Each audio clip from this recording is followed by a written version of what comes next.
Hi everyone, thank you so much for joining us today.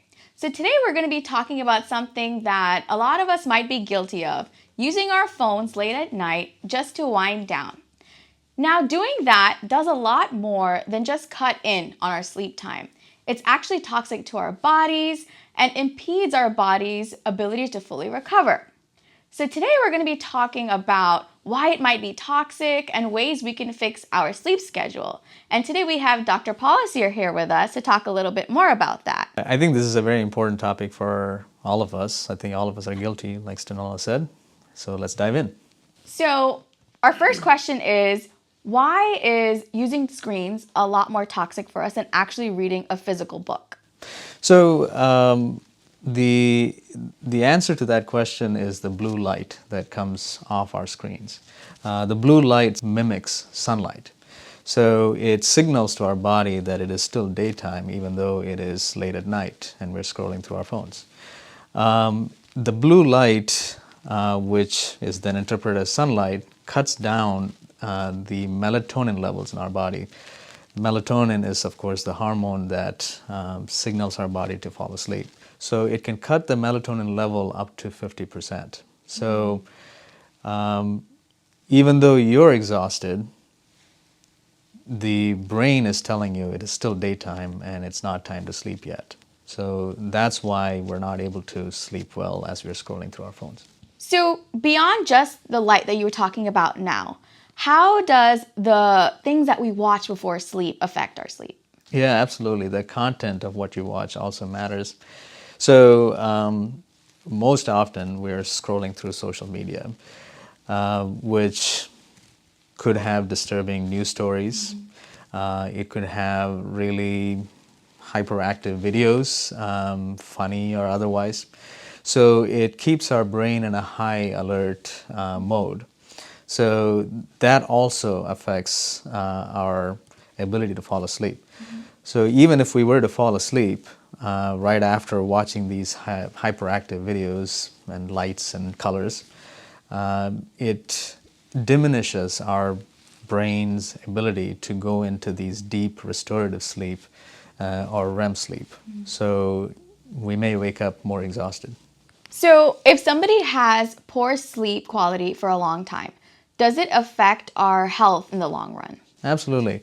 So chronic screen usage leads to chronic sleep deprivation, whether we realize it or not.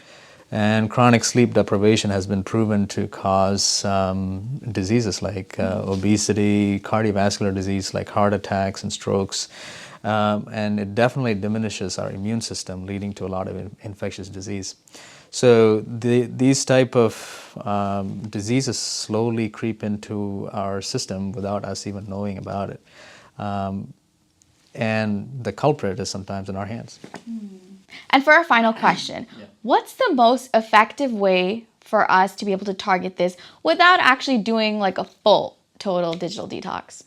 Well, to be completely honest, none of us could do a complete digital detox in the current world.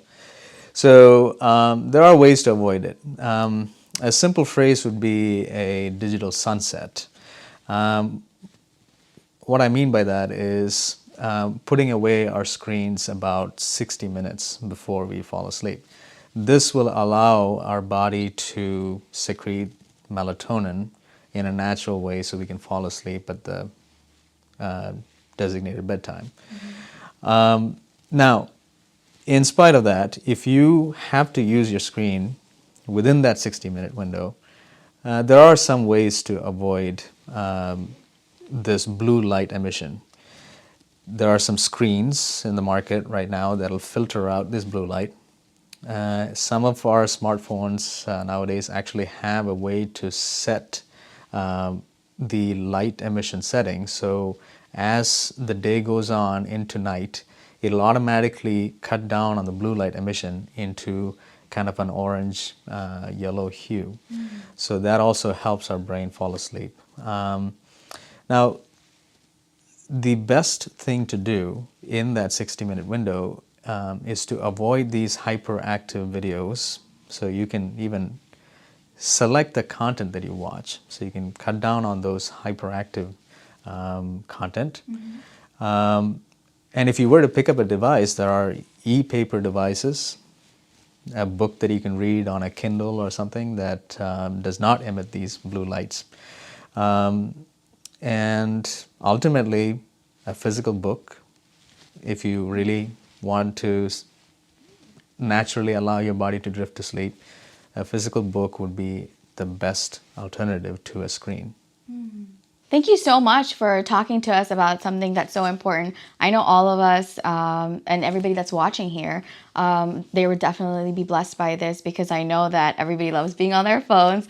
And I hope that everybody watching is able to use some of the tricks that Dr. Paulasir has given us today.